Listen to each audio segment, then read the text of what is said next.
So the trend which I'm currently seeing, that a lot of cars are just made in those, you know, simple minimalistic environments. Everything is white, and like Polestar, Mercedes, Opel, like a lot of cars like Volvo, a lot of cars are doing renders like that. It's just like simple, but what is good here is just the composition, how you see the car, what parts they are showing you.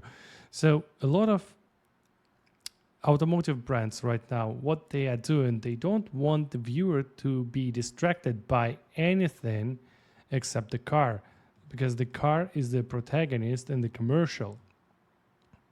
Because most of the money which are made on like serial production cars, not something super sporty, something like that. So if you'd like to get the job with this like high, really nice pay, that is the companies you would like to aim. Those some like electric car manufacturers, mass market production, Volkswagen, Mercedes, BMWs, and something like that. Even Mercedes went like way overboard, and they just like started, filming people in those minimalistic environments.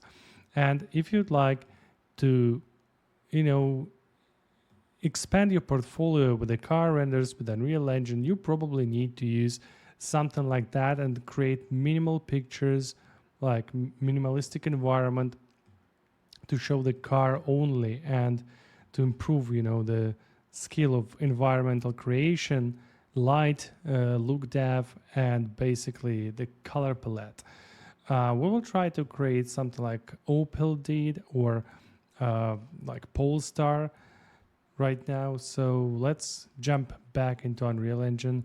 This is the PureRef application which I'm using for gathering the references and basically building the scene.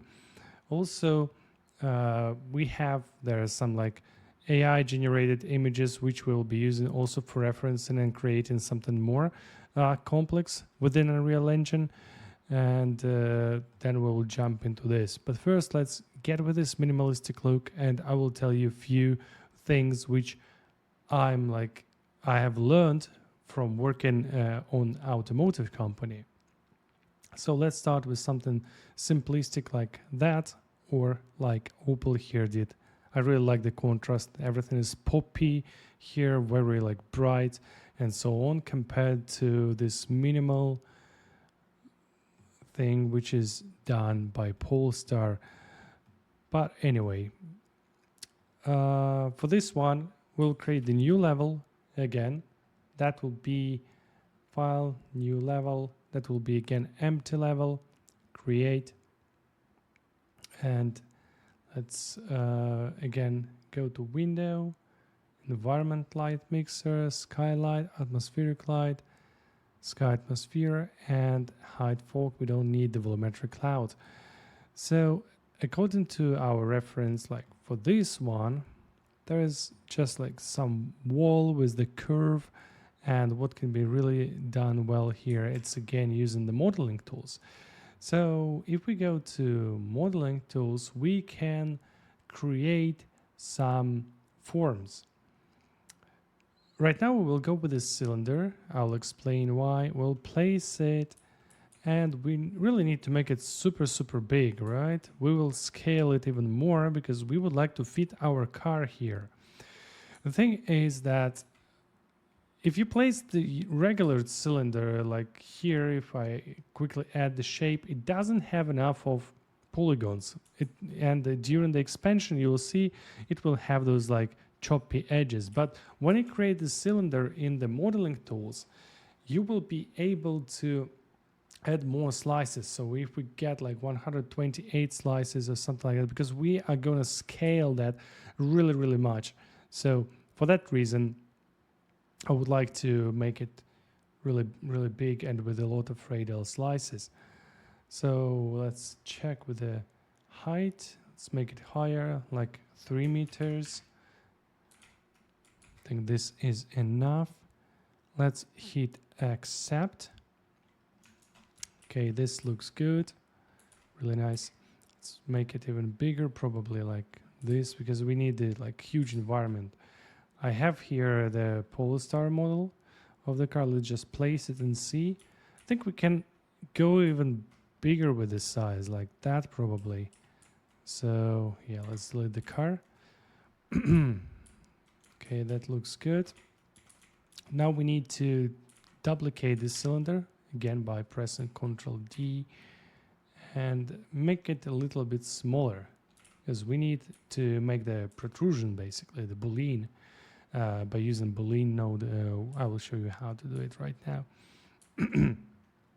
But what if we just make it like that, and if we tilt it a little bit, so we will have, you know, tilted wall going like this, and cylinder, this one, let's expand it.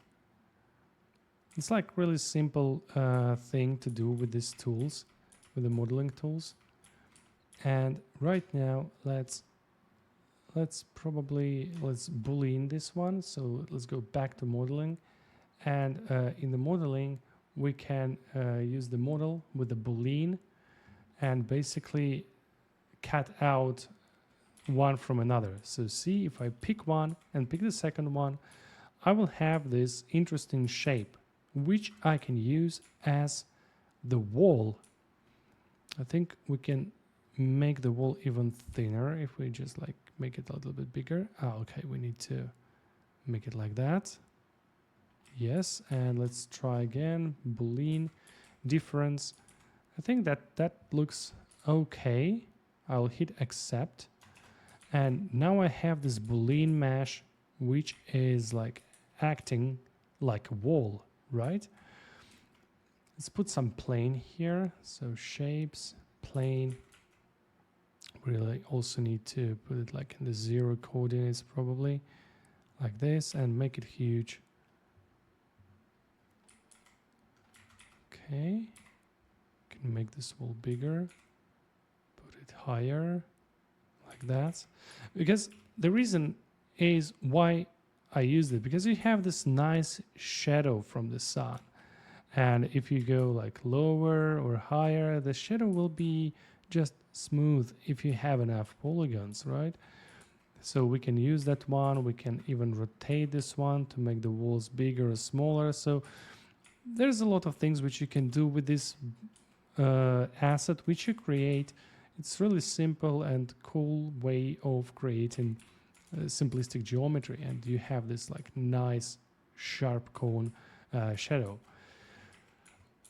Now let's add some texture for this model.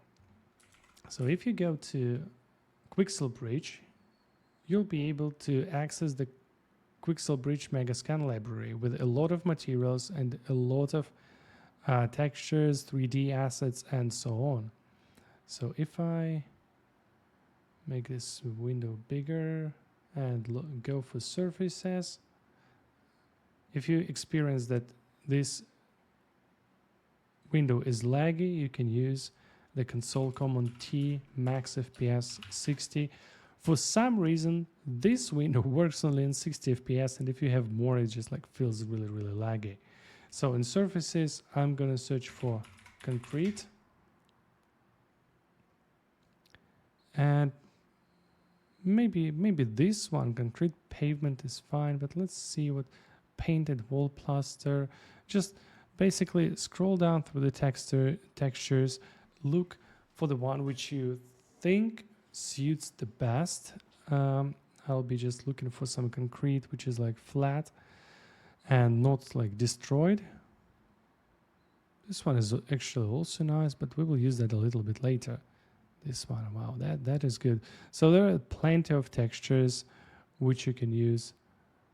This fresh plaster, let's see, this fresh wall plaster. I think this one is good. I think I'll go with this fresh wall plaster. I'll go with the highest quality. You don't need to, but it's just like the best texture. The better the texture, the better the look. Obviously, we're not looking for, as I said, like real time. We just need fast renders and lumen, as we are focusing mostly on cinematics and not on the games. For the games, yeah, you need the streaming, you need to set up LODs and stuff like that, but for renders, we don't need that. So let's wait until it downloads, and we will add it to our content browser and apply this texture to our mesh.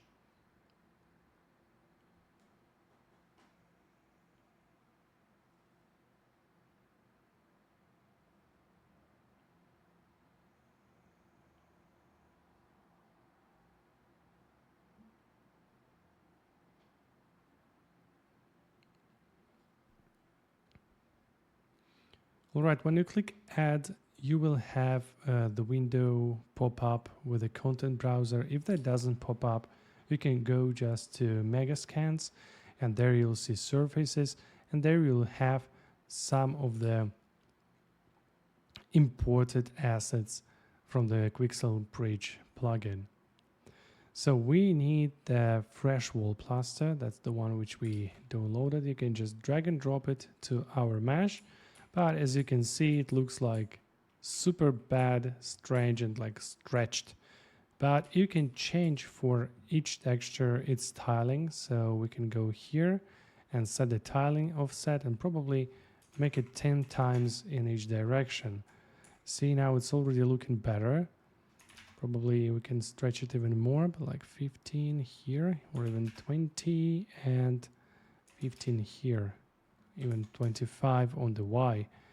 So you see now it's looking much better.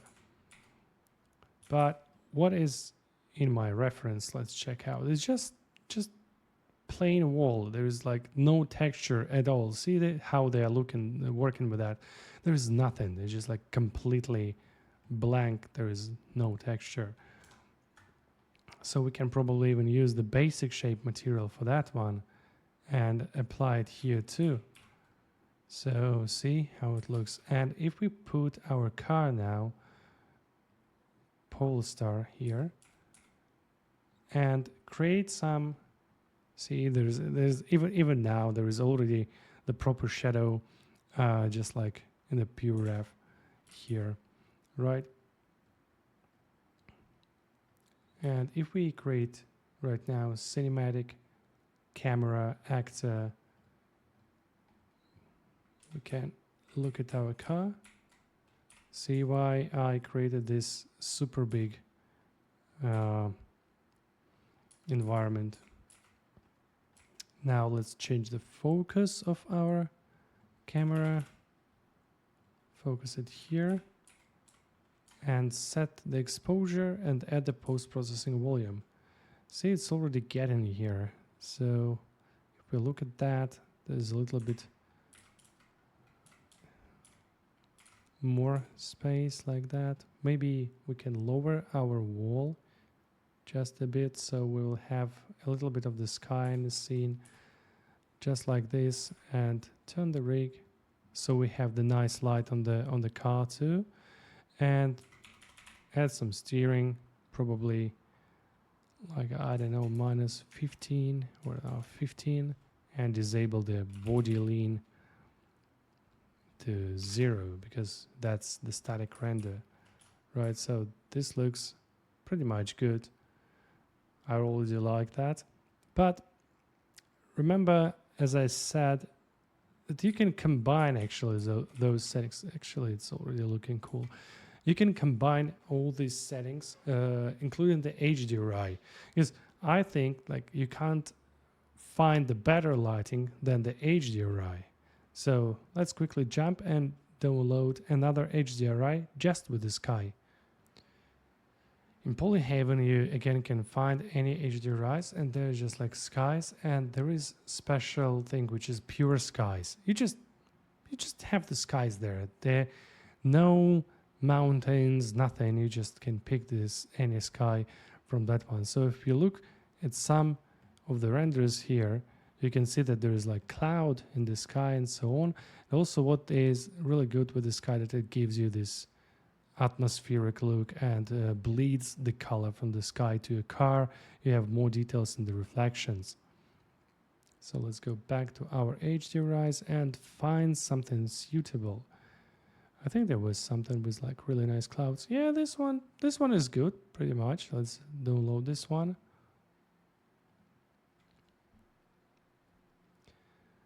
And while it is downloading, let's place our HDRI actor. So lights, HDRI backdrop. Let's put it here and increase the size because skylight from the HDRI doesn't affect this scene yet. So let's put it to 700 the size. And let's delete our skylight, but we need to keep the sky atmosphere. Let's see. Yes, it's just like super intensive. This is not the problem. We will fix our exposure settings later. Okay. I think we have it downloaded. Good. And let's import this HDRI.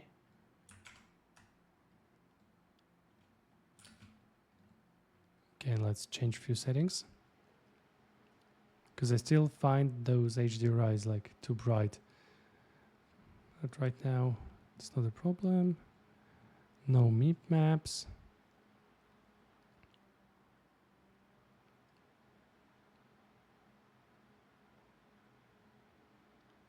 No meep maps and HDR. Okay. And apply this HDRI here into our scene.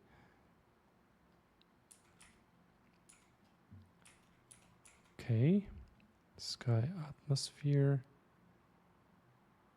We can actually add this skylight specified cube map and add this one here too and increase its resolution so we can have better reflections on our car.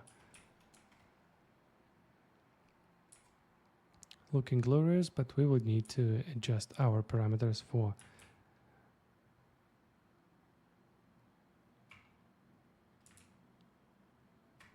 the color. Okay, here the sun should be right above. I think here if we place our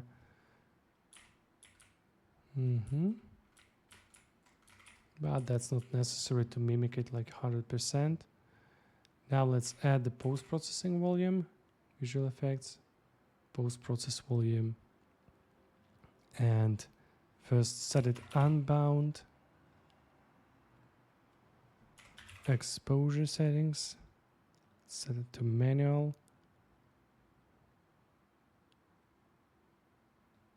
something about 8.5 should be fine, maybe too much, 9 is good, and crank up the quality of lumen, all of those, reflection quality, high quality translucency reflections, everything just maxed out to make it better. And let's see what we can do with the sun position.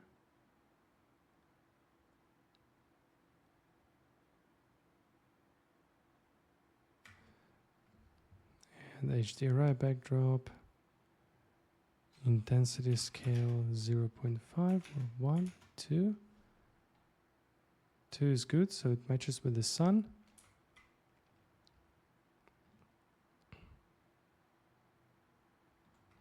And our directional light.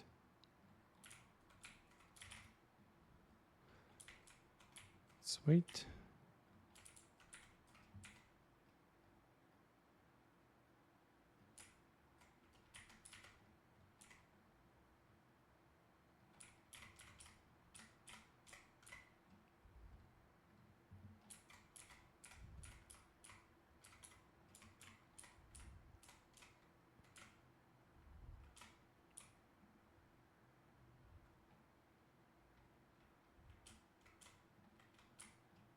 Sky atmosphere, we can play around with these values.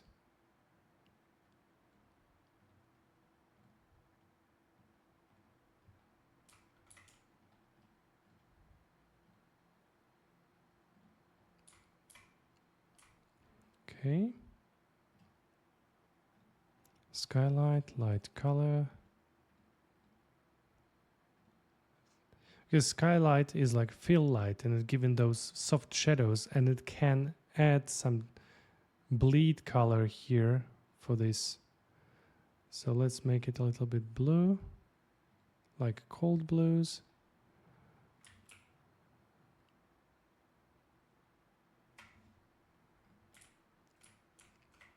And let's have a look at this sun position.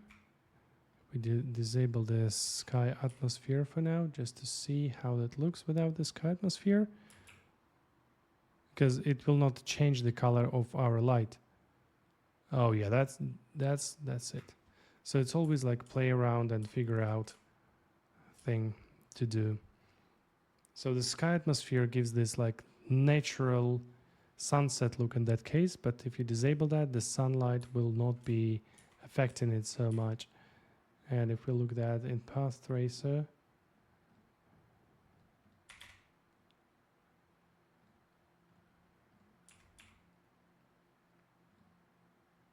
that also looks cool. But I think right now it looks even better in Lumen. And if you have the RTX GPU, which supports ray tracing, we can set up for translucency, we can set it to ray tracing and give it even better reflections of the glass. And it's still real time. Then we can have a look also at our references. I think our references, no, well, it's pretty dark. I was thinking that it's more contrasty, but still, if we change our car color, so let's jump into it. I just want to quickly see what we can, get out of that at our maximum. So automotive materials, let's see for the car paint light blue, just to see. Oh my, that actually looks cool.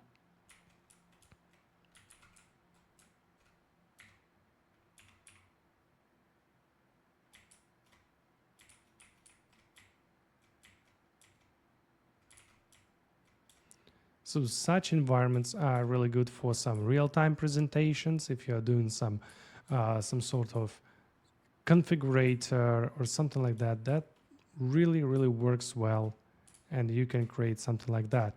But let's dive a little bit further. So I think this angle is cool, and let's introduce a little bit more light. As you can see, like really nice reflections here on the car paint. If you look here, we have it also like these ones, or even on these ones, you can see there's like the wall is reflected. So we have really this nice color. And if we go other way around, just like let's turn on the sun, different direction. Yeah, like that. So that really works well in real time. Like definitely, if you add a little bit of color grading on top of that, or Photoshop, that is really nice. Even if we can rotate it a little bit, just to put it lower like this. I'm just, playing around here just to see what I can do. I think this one really looks cool. This one too, because it gives like really nice sharp edge on our car.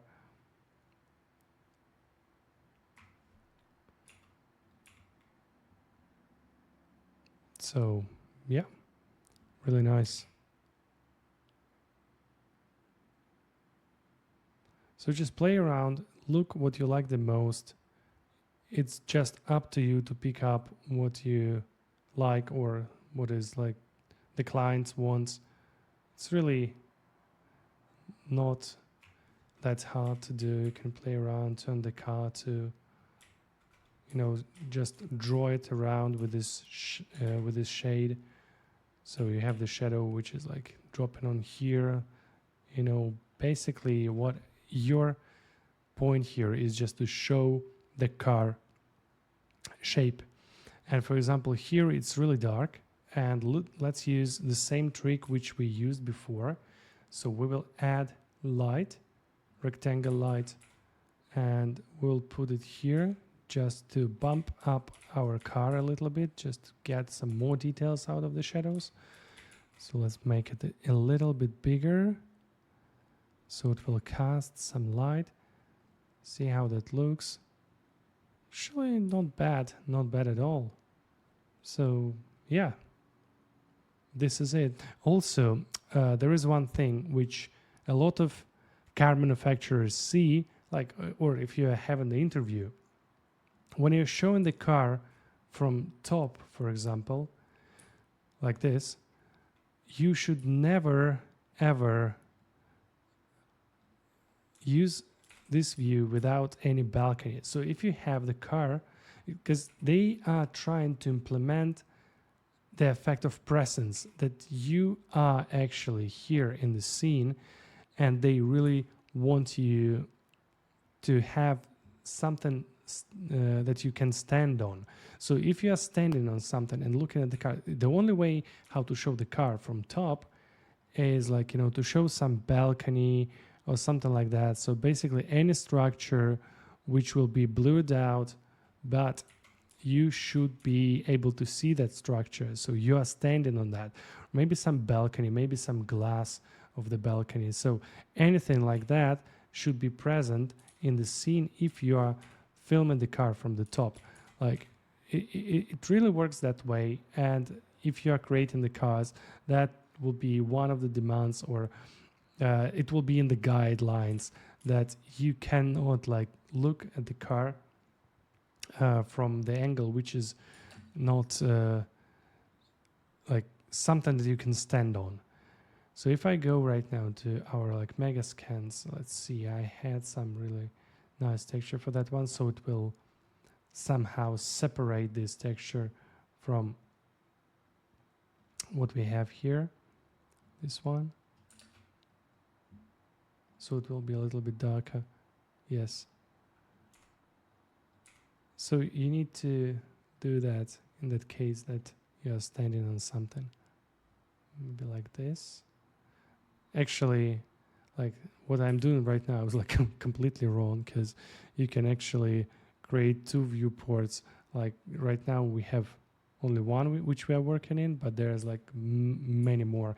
You can create the new viewport number 2, and pick your camera and just move this around. So I just got really excited about talking, and like moved it a little bit. So yeah, so you would definitely need to put something that you can stand on. So that will be like that you are looking at the car from some sort of balcony. Let's change a little bit the albedo color of this, so it will be a little bit brighter.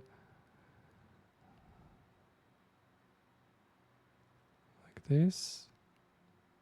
Okay. Yeah, nice. You can even put it higher so it will be blurred a little bit more. And for example, change the aperture of your camera to 1.4.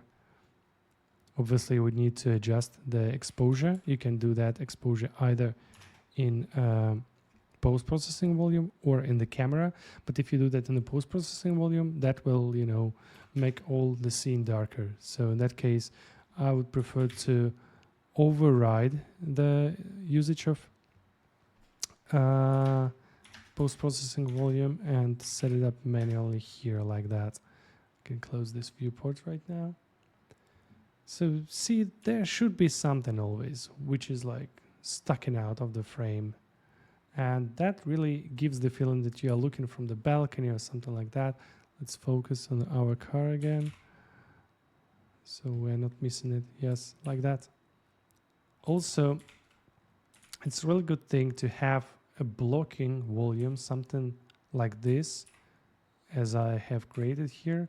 And when you're doing some animation, you can easily move it away in the sequencer, and it will, you know, unlock your car and will stop casting shadow, because using the light, direction light, is a little bit tougher decision to I mean, like setting to do, so it's easier to use this one.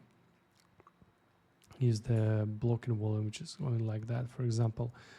Don't worry, we will get back into it when we doing the render stage. So we will create few animations for that sort of the light.